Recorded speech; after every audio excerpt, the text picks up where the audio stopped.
Ladies and gentlemen, the President of the United States and the Prime Minister of the Hellenic Republic.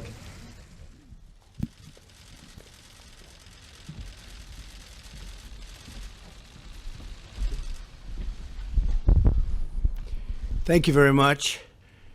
I just want to make an initial comment that the stock market just hit an all-time record high. It broke for the first time ever 23,000. So we're very happy about that. I hope that Greece is going to be doing the same thing very soon. I think they will. But I'm honored to welcome Prime Minister Tsipras of Greece, and he's a special man who's done a very special job. We're grateful to the Prime Minister and to his entire delegation for visiting us today at the White House. Greece is a cradle of Western civilization, so true, of democracy, literature, philosophy, science, and so much else. America looks on that glorious heritage with wonder and with awe. You do indeed have a tremendous heritage, Mr. Prime Minister. Perhaps for this reason, America's friendship with the Greek people has been long and enduring. Thomas Jefferson wrote at the dawn of the modern Greek state that no people sympathize more with Greek patriots, and none offer more sincere and ardent prayers to heaven for their success than the American people. Jefferson's words are true to this day. Mr. Prime Minister, I'm proud to report that this past March we celebrated Greek Independence Day right here at the White House, and that was great. America and Greece draw on this common history and heritage and on our people's abiding commitment to freedom and sovereignty. In working together on great challenges and opportunities now before us, there are tremendous opportunities before us in so many different ways. The Prime Minister and I have just concluded a very productive discussion on the cooperation between our two countries, including on matters of defense, energy, commerce, and trade. I want to thank the Prime Minister and the Greek people for serving as gracious hosts to our U.S. naval forces at Suda Bay. I also commend Greece for being one of the few NATO countries currently spending at least 2% of GDP on defense. My administration has also informed Congress of a potential sale to Greece to upgrade its F-16 aircraft. This agreement to strengthen the Hellenic Air Force is worth up to $2.4 billion and would generate thousands of American jobs. We also are making great strides in our economic cooperation. The American people stand with the Greek people as they recover from the economic crisis that recently afflicted their nation. I've encouraged the Prime Minister in his continued implementation of reform and reform programs, and I have totally reaffirmed our support for a responsible debt relief plan. A strong and flourishing Greece provides immense opportunity for American trade, investment, and job creation. I thank the Prime Minister, his predecessors, and the Greek people for their efforts to return stability and prosperity to Greece. On energy, we appreciate Greek contributions to European energy security through its support of the Trans-Adriatic Pipeline, the Greece-Bulgaria interconnector, and liquefied natural gas facilities that are capable of transporting diverse sources of energy to Europe, including potential liquefied natural gas exports from the United States, of which that particular route and business is getting bigger and bigger and bigger, as you know. These initiatives make both our people safer and create good jobs for our hardworking citizens. Finally, I'm also very proud that the United States will be the honored country at next year's International Fair in Greece. This historic business and trade exhibition will showcase American technology, enterprise, and innovation on the world stage. We look very much forward to sending a high-level delegation to attend this wonderful event. Mr. Prime Minister, thank you again for being here today and for your partnership in addressing critical issues facing our countries. I look forward to having many productive discussions with you and to having a very close and warm cooperation on a wide range of shared objectives. We will build upon our foundation of shared history and shared values to pursue a future of security, prosperity, and peace for both your nation and ours. Mr. Prime Minister, thank you very much. Thank you. Θα ήθελα να ευχαριστήσω I would like to warmly thank the President of the United States for his hospitality and for his very productive discussions we had today. The friendship between our two countries is very strong, and it's based on our common democratic principles, on the values that we jointly share as peoples. It is correct that the founders of the United States were inspired by ancient Greece, and the Greek Revolution was inspired by the American Revolution for independence. At the same time, our relationship is also based on a very dynamic diaspora of Greek people here in the U.S., which offers have many to offer for both countries. As we underlined earlier, the Greek-U.S. relationships may be at their best compared to the past, since the Second World War, when our peoples worked together and fought together, shoulder to shoulder, against fascism. And I do believe that there are many reasons for this. Today, our strategy is based on mutual respect, and it is fed by the significant support provided by the U.S. to Greece and to the Greek people during the hard times of the economic crisis, support for the exit of Greece from the crisis. And at this point, I would like to just focus a bit. Greece today fulfills three basic objectives which do not only relate to Greece, but I would say that are of special significance at an international level. First, it is dynamically coming out of a crisis, noting wonderful growth rates, and it's beginning to attract investments and increase its exports, as we see as well from the Greek-U.S. balance of trade. It's leaving behind not only a crisis, but it's leaving behind the economic model that led to the crisis. Second, Greece today is the most significant pillar of security and cooperation in one of the most important, but at the same time unstable, sensitive areas of the planet. A country with a dynamic, multidimensional foreign policy, a country which is a reliable partner and ally of the United States, which fulfills its NATO obligations, and it is in close cooperation in the defense sector with the United States. It's a country which maintains the dialogue with Turkey despite the difficulties that we face and the challenges, but knowing the very important European course of Turkey. It's a country also that promotes cooperation in the Middle East and the Balkans, which contribute to the security and the growth of the area. And third, Greece, being already pretty strong in maritime and tourism, is gradually becoming a significant crossroads for transportation and energy.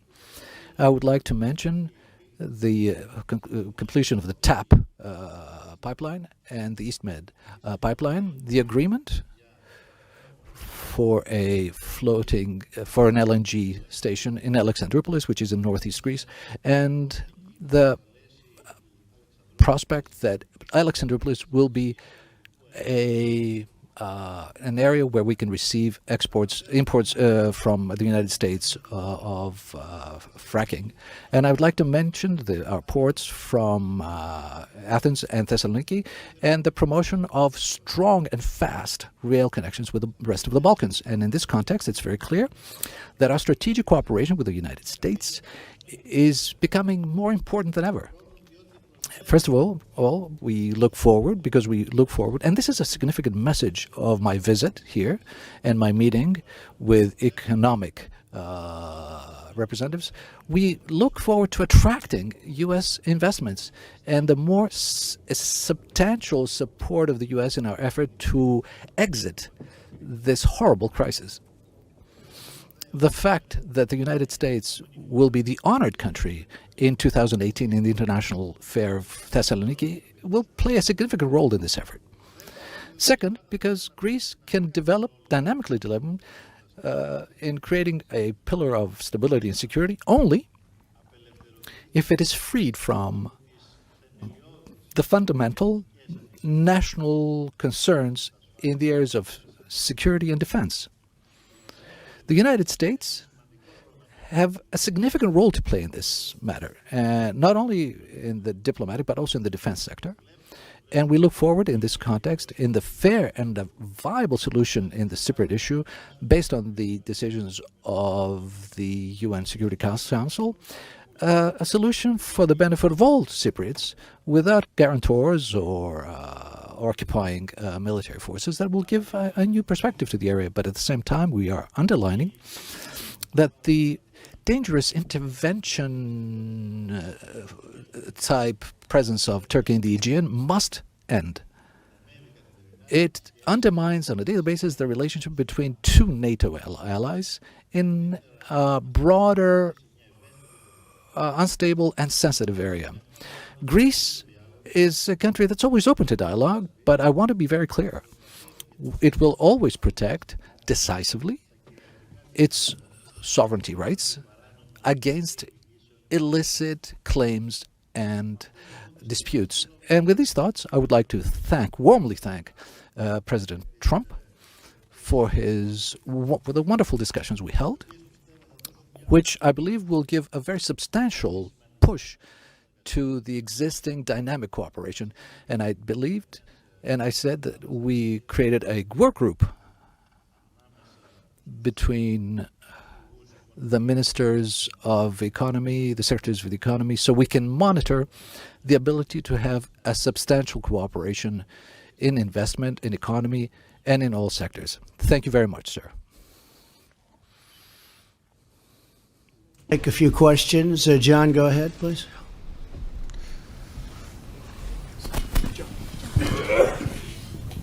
Thank you, Mr. President. Good to see you out in the Rose Garden again. Thank you. We Nice seem to do place. this on occasion. It's a nice place. I have a question for the Prime Minister in a moment, if I could. But first, sir, you said just a short time ago that Obamacare is virtually dead. Your plans for Graham Cassidy have not been able to get off the ground in the Senate. There's no idea whether or not it will in early 2018. You've been picking around the edges to some degree with the executive orders, some of which critics say are helping to destroy Obamacare. So I'm wondering, at this point, what is your health care plan, sir?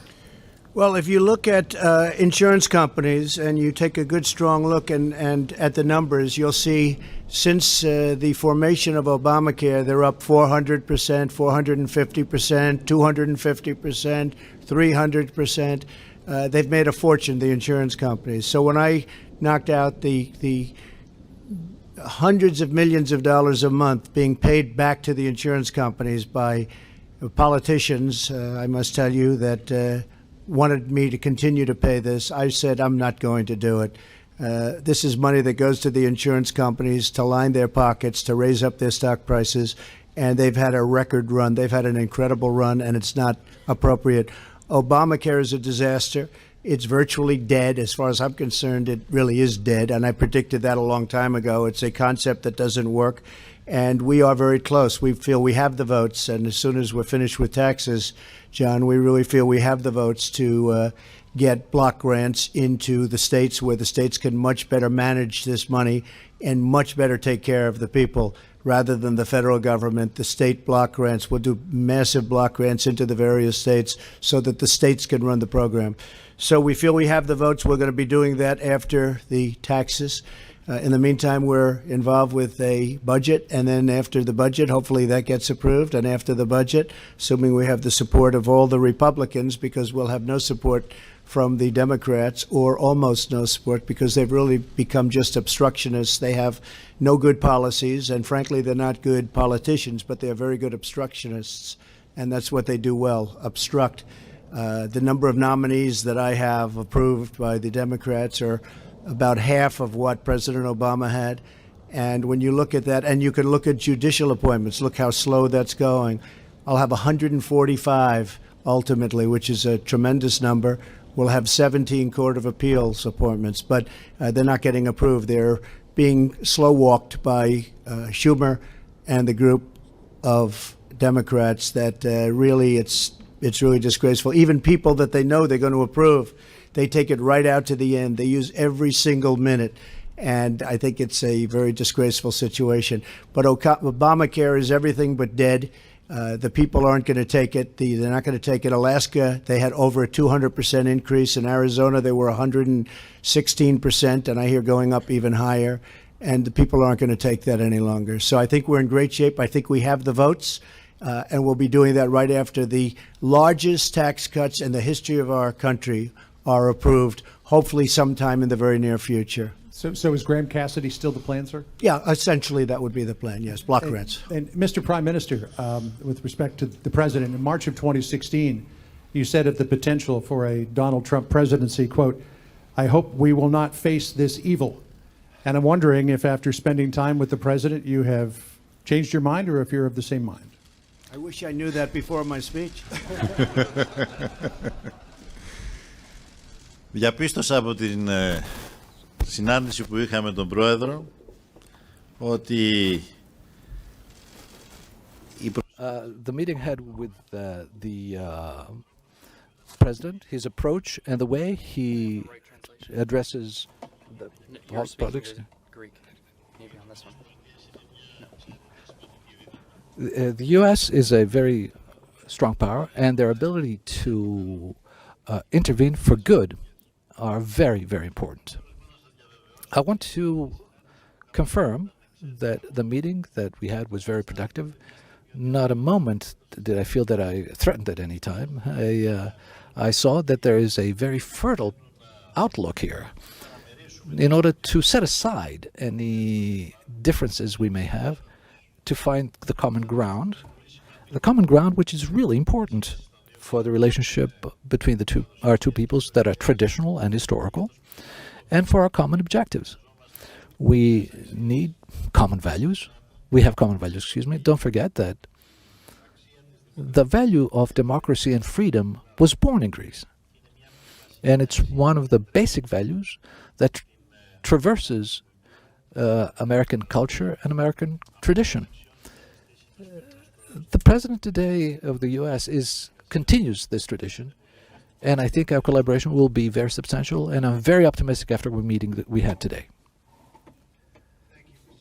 So I might just add that a number of countries were a little bit nervous at the beginning, and I have very good relationships with the leaders of virtually every country I've dealt with. But the reason they were concerned was because I will not allow our country, the United States of America, to be taken advantage of by so many other countries all over the world. If you look at our trade deficits, massive trade deficits with virtually every country.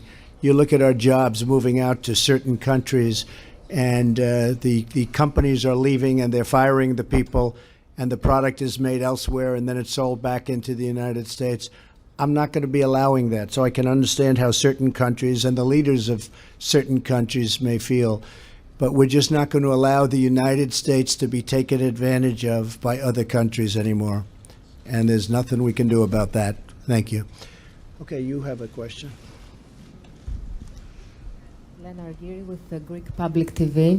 Mr. Prime Minister, how do you plan to attract long-term foreign direct investments in Greece? And if you can elaborate, please, on the steps that Greece is making to tackle bureaucracy and overtaxation in order to ensure investors around the world that Greece is ready for business. And Mr. President, if I may, why would you encourage the U.S. companies to invest in Greece, and how can the U.S. support the Greek efforts to fully turn the page, attract investments, and manage its debt? Thank you. Πρώτα απ' όλα, First of all, one thing is to intervene legislatively to attract investment, and it's different to work on a daily basis to implement these intentions in a stable environment. We opted to conflict with the basic illnesses of Greek public administration and to create a friendly environment for foreign investment, because this is our investment, our priority today. Investment, it means jobs. Jobs means less unemployment, and it means return of young people that have left Greece, educated Greeks that have left Greece to go to other countries, to come back to Greece. So what did we do? We passed a law in Parliament that provides a stable tax environment, a fixed tax rate for 12 years for investments of high value. We simplified the procedures to provide licenses to investments. We introduced the fast track process for strategic investments. And we also made significant change to hit and combat bureaucracy through digitization of procedures, administrative procedures in public administration, and our vision is to have a digital public administration, but that we really want to make it practice. I personally have created a task force in the Prime Minister office for investments, so we can see whether laws are being implemented, whether there is effectiveness, and we are sending out a strong signal of political will to promote these projects.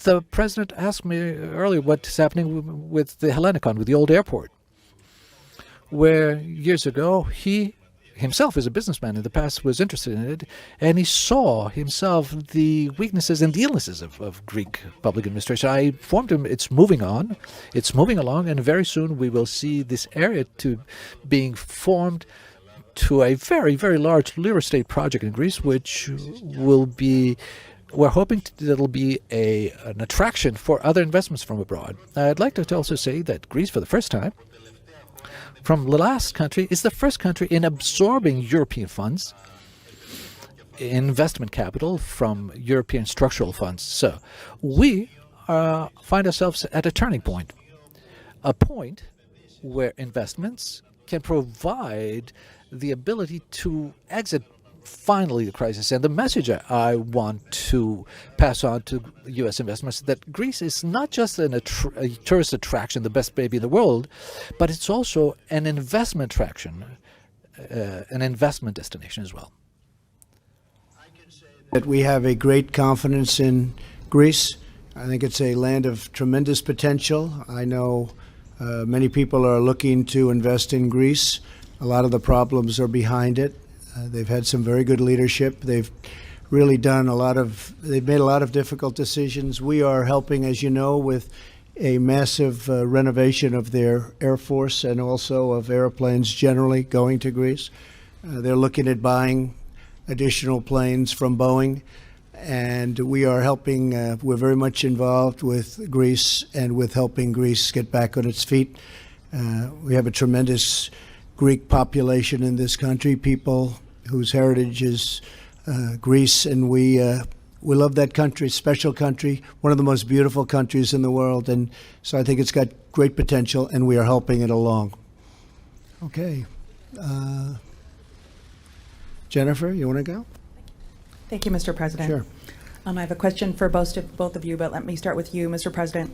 Let me give you a quick question about the Federal Reserve. Do you have any other candidates that you're looking at other than Powell, Yellen, the five that have already been named? Are you looking at anyone besides those folks? I would say within those five, you'll probably get the answer, and I'll be making the decision over the next fairly short period of time. Can you say who your favorite is at this point? Honestly, I like them all. Okay. I do. I have a great respect for all of them, but I'll make a decision over the next very short period of time. Can I ask you a quick Obamacare question as well, even Sure. though John Roberts asked one as well? Sure. Apparently, Lamar Alexander has said he's made a deal with Senator Patty Murray to stabilize Obamacare. Has the White House been involved in those negotiations, and will you support that deal? Yes, we have been involved, and this is a short-term deal because we think ultimately block grants going to the states is going to be the answer. That's a very good solution. We think it's going to not only save money, but give people much better health care with a very, very much smaller premium spike. And you look at what's gone on with that. Also much lower deductible so they can use it. Lamar has been working very, very hard with the Democratic, his colleagues on the other side, and Patty Murray is one of them in particular. And they're coming up, and they're fairly close to a short-term solution. The solution will be for about a year or 2 years, and it'll get us over this intermediate hump because we have, as you probably know, we either have the votes or we're very close to having the votes, and we will get the votes for having really the potential of having great health care in our country. So they are indeed working, but it is a short-term solution so that we don't have this very dangerous little period, including dangerous period for insurance companies, by the way. For a period of 1 year, 2 years, we will have a very good solution, but we're going to have a great solution ultimately for health care. Okay? And they are working together, and I know very much what they're doing. Okay? Thank you. Thank you. And Mr. Prime Minister, on Turkey, do you still regard Turkey as a democracy, and should Turkey remain a member of NATO? Πρέπει να σας πω, I have to say that despite our concerns regarding Turkey, despite the concerns that are also based on the daily intervention, Turkish intervention in the Aegean, nevertheless, we continue to support the Turkish course towards Europe. We respect it as a regional power, and we believe that it must stay oriented toward the European perspective, stably oriented to its collaboration with the West, and stably oriented towards NATO. We do believe that the European outlook perspective of Turkey can also be a lever of pressure so that we can have those reforms toward the democratization of the domestic of the country.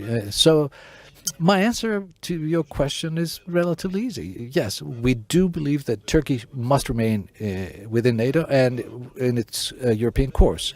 But on the other side, we have to ensure, and we must make it clear to this ally of ours and to its government, that the road to Europe and the stay and the collaboration with the West carries with it certain conditions and certain responsibilities. And one of the most necessary conditions is to respect international law, to collaborate, and not promote tension with ally countries such as Greece.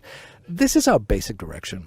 And I do believe I had the opportunity to go in detail on this matter with President Trump, to explaining the need for the fulfillment of these conditions so that there are clear messages also toward the Turkish administration. yeah. Thank you. Mr. Prime Minister, how do you, as Greeks, like to hear about the geostrategic importance of Greece in the region? What is your government planning to do to enhance this role and for the benefit of the bilateral relationship? And for specifically in Suda Bay, are there any plans you have for it? And Mr. President, You praised Greece's role in NATO with the contribution and in Suda Bay. Amid the volatile region of the Eastern Mediterranean, what do you see as the potential of Greece being as a pillar of stability in the region? And what would the US like to see happening in order for Greece to achieve this potential? Thank you. Well, I'll just start by saying that I think it has a great role in stability in the area. We have a feeling that it will get stronger and stronger.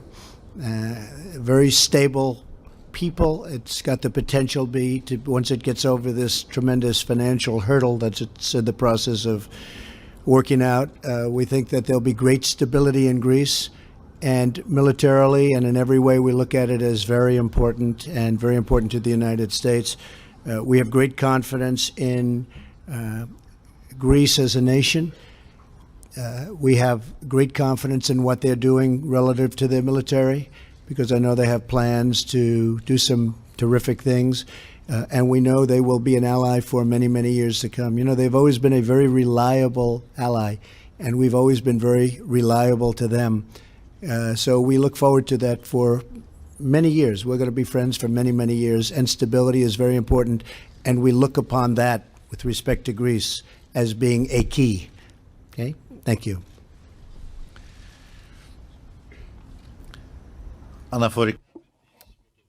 As regards the initiatives that we're going to be taking, but also regarding the initiatives that we have taken to broaden the strategic role of Greece as a reliable partner, both in the EU and NATO, I'd like to say that from the first moment we took over the administration, we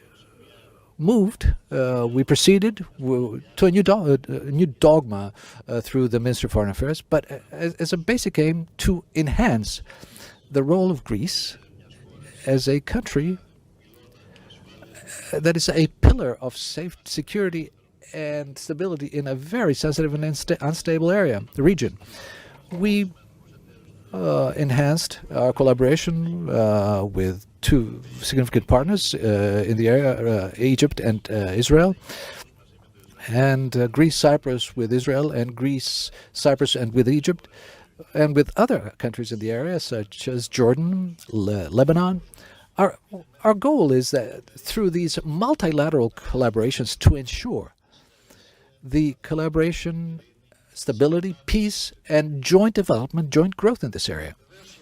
Of course, Greece, for a number of years, has been playing, as underlined earlier, it plays the role of a reliable ally of the U.S., but it also has a unique, different feature. Greece may be talking with the Arab world, with other countries in the East. So it's not just a NATO member. It's a useful ally for the United States of America. Now, as regards Crete and Suda Bay, we all know it is a special geostrategic importance, and we jointly evaluated it, and I think that we're doing good work there, and it can and it must be upgraded, enhanced. Here, and he said, "This is so beautiful." I said, "This is the Rose Garden," and I think even the media likes the Rose Garden. That's hard to believe, but even the media likes it. Mr. Prime Minister, it's been a great honor having you, and we look forward to many, many years of friendship, working together, and keep up the good work. Thank you very much. Thank you very much. Thank you.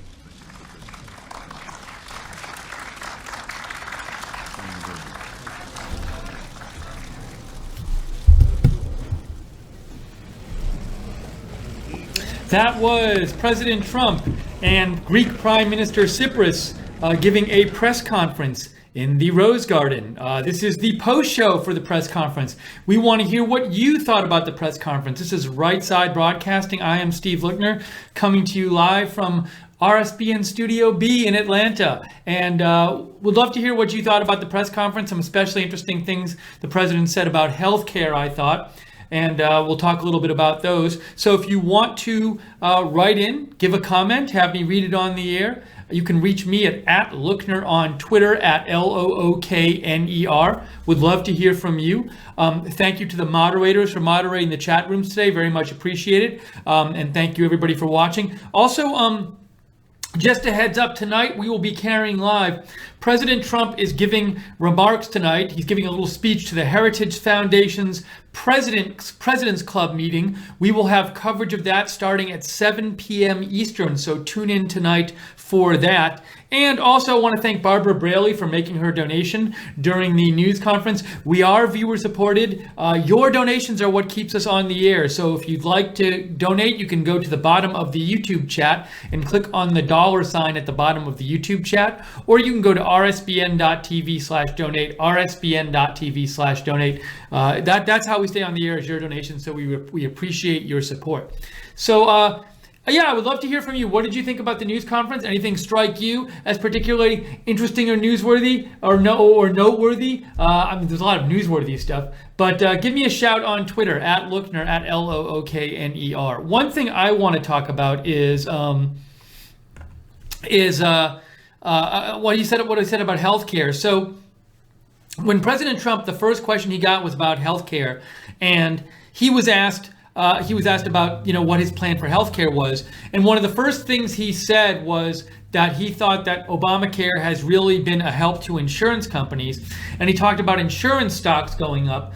And, it's interesting. I actually, when he mentioned that, I started looking up some insurance stocks, and it was quite interesting to see that they have gone. I mean, he's right. They have gone up a lot. So, like, for example, let me show you here. I looked up Humana, Aetna, and Anthem. And so, for example, here's Aetna. Since 2013, it was under 50, and now it's at 155. And again, I haven't studied this to know if sorry, that's that again. So that's Aetna stock, and I haven't studied this to know if Obamacare is the reason for their going up so much. But he is right in that they have gone up a lot the last few years. So if you look up Anthem stock, for example, I didn't know this. I didn't realize they'd all gone up so much. So this is 5 years. Anthem, and once again, they were around 55 in 2013. Now they're at 189. And Humana stock, these are all big companies that do health insurance stuff.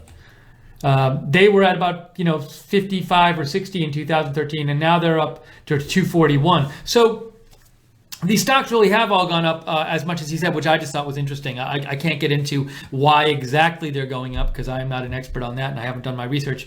But I thought that was an interesting point. But anyways, President Trump said he thinks that the insurance companies have made a lot of money off of Obamacare, and he didn't think that should continue as much as it has. And also, there was an interesting point that came up where he said he really thinks the future of healthcare is block grants. Oh, and thank you, Jerry OOOG. He made a donation of $10 and said RSBN is making media great again. Thank you, Jerry, very much.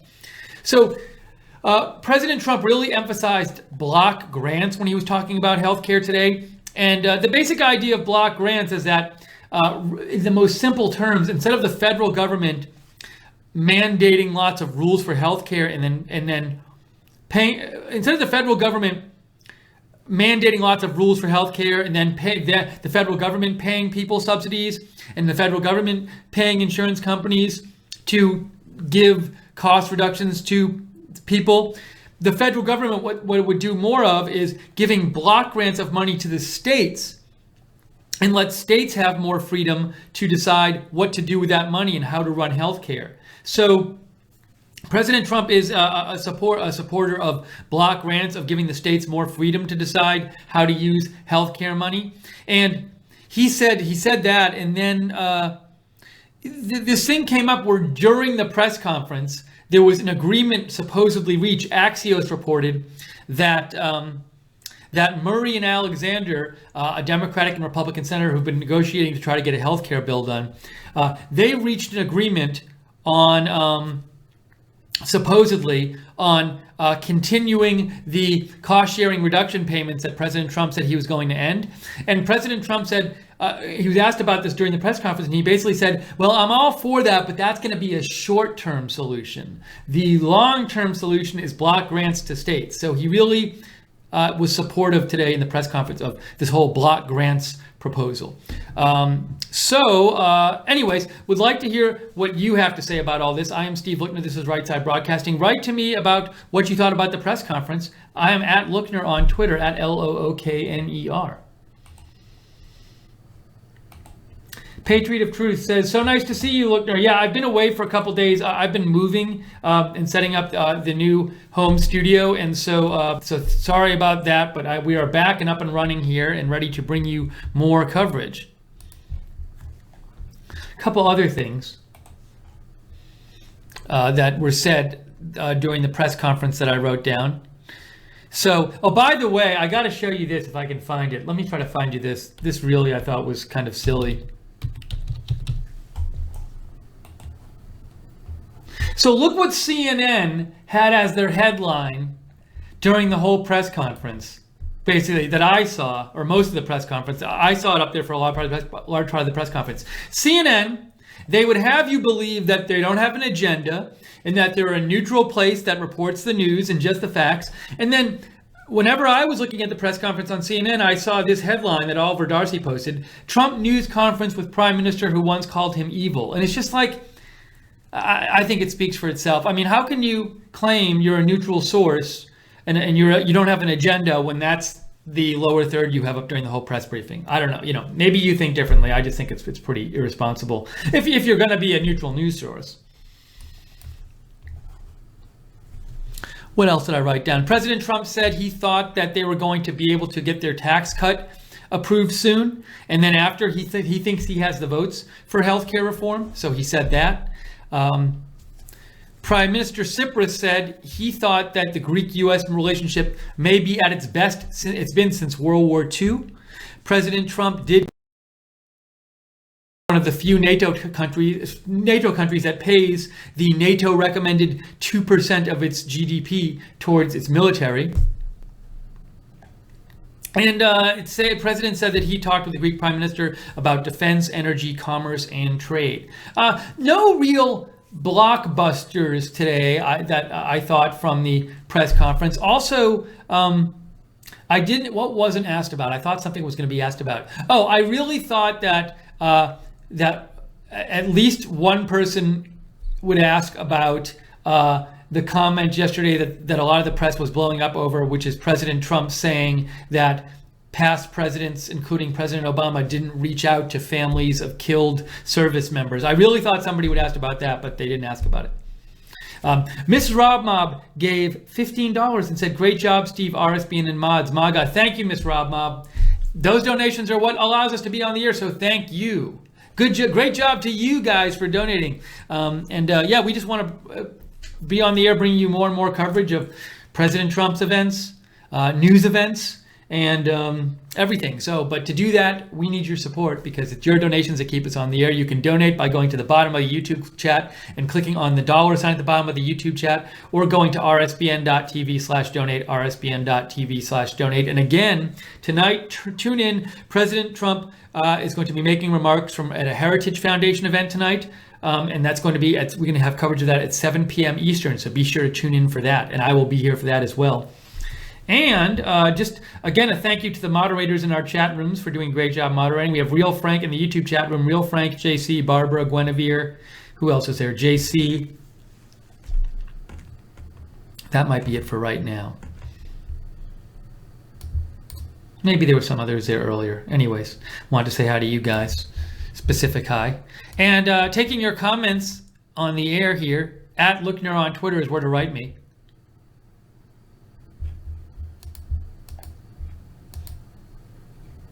Interesting. Now, just this guy sent me a shot of, he says, my shirt looks black or something, but that's odd because maybe there was something. So, I see what's happening. I think we're having a little issue here We have to work on this. So as I said, we just set up this studio. I moved and we just set up the studio.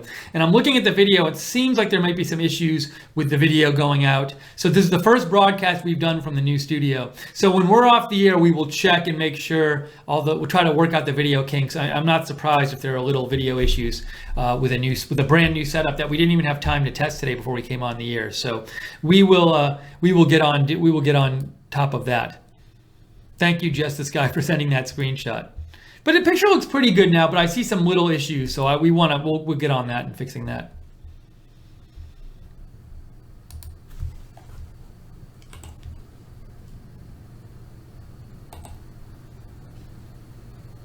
Now, yeah, and we have there's a little bit of a green screen issue, although it's not crazy bad. Because I'm watching it on YouTube and I can see me. So we'll work on all of this stuff. Don't worry about it.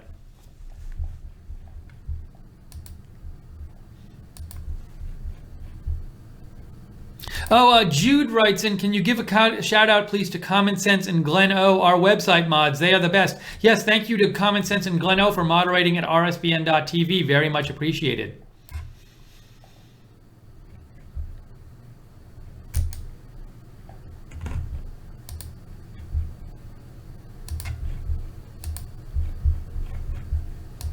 Just seeing if there are any more messages from you guys here. And if you want to read about the healthcare agreement that Senators Alexander and Murray reached, I know Axios is posting about it. I'll show you where you can get that. This is what I'm looking at here. Details of ACA deal, funds, subsidies, Trump cut are back in. Restores outreach dollars that Trump cut, and it funds the subsidies that Trump cut, restores the outreach dollars that Trump cut, state waiver changes, more to come. TK? I'm not sure. Anyways.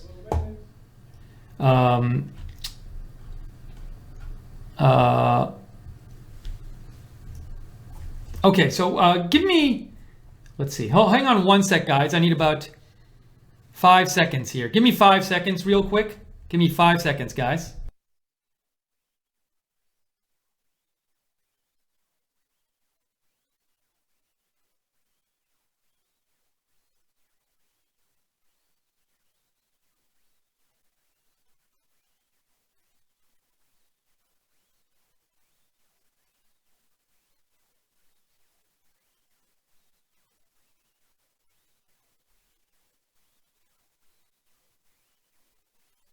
It is Joe back here while Steve here. My apologies, everyone.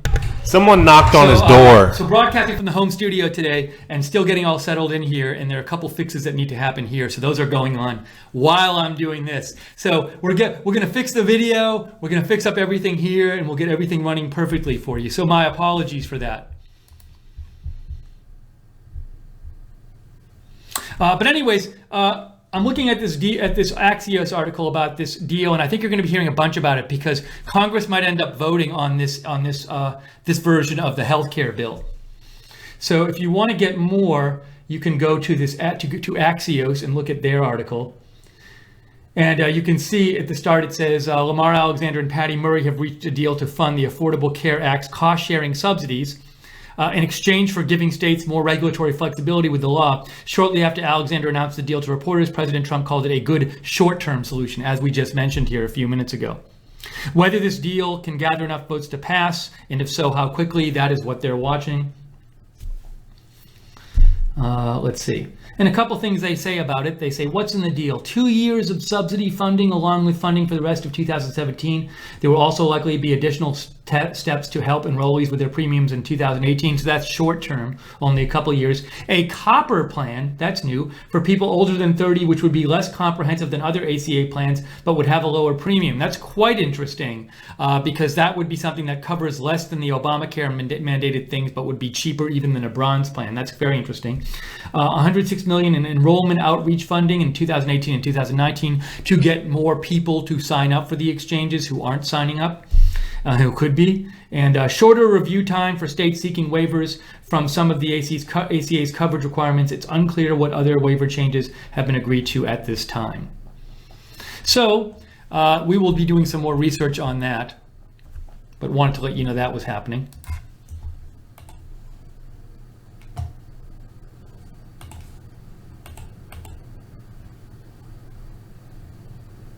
Paul Clark says, welcome back, Steve. Are there plans for RSBN and DML to link up and work together again? I am not aware of anything right now. Right now we're kind of just busy trying to get you as much coverage of news events and live coverage as possible. We're kind of focusing on that right now, but I don't believe it's been ruled out or anything. So if I hear anything more about that, I will let you know. But for right now, I'm not aware of any such plans. But we wish Dennis the best in all of his endeavors, of course.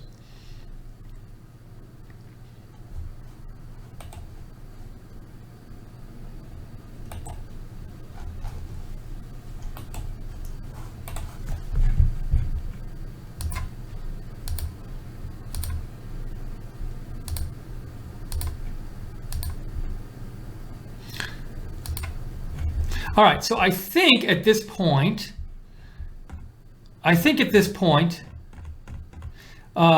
that I've answered all your questions, and I'm gonna end the stream now, and we're gonna try to check on some fixes for the video issues. It hasn't been that bad though, but we want to kind of fix some things and work on some things. And we will be back tonight at 7 Eastern to cover President Trump's remarks at the Heritage Foundation. Is it President's Council meeting, I think, at the Heritage Foundation? So 7 p.m. tonight, come back and join us. I will be here, and we will be covering it for you.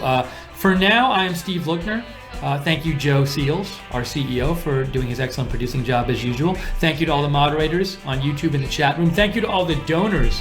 So appreciate your donations. That's what keeps us broadcasting. You can donate by going to the bottom of the YouTube chat room and clicking on the $sign, or going to rsbn.tv/donate, rsbn.tv/donate. For updates about Right Side, you can follow us at RSB Network on Twitter. I am at Lookner on Twitter, and I post about breaking news a lot, even when I'm not on the air. And be sure, if you want to know when we're coming on the air for breaking news, we can come on at any time. Subscribe to us at Right Side Broadcasting on YouTube and click the notifications bell. Also, you can follow us on Facebook at Right Side Broadcasting. All right, that's going to wrap it up here for now. Thank you to everybody saying thanks and welcome back in the chat room. I appreciate it. And Light Switch, Agent Latte, Joshua, Laura, Win Trump, Jason, DM, and then we have all the moderators there too, who we already talked about, JC, Guinevere, Barbara. Who else is in there right now? Real Frank, and the others. All right, so all right, we're gonna wrap this up now. Good seeing you guys. Good to be back here, all set up. We'll work on getting the little fixes done, and we'll see you tonight for President Trump's remarks to the Heritage Foundation's President's Council meeting. From now, I am Steve Lookner. For all of us here at Right Side Broadcasting, have a great day, and we'll see you soon.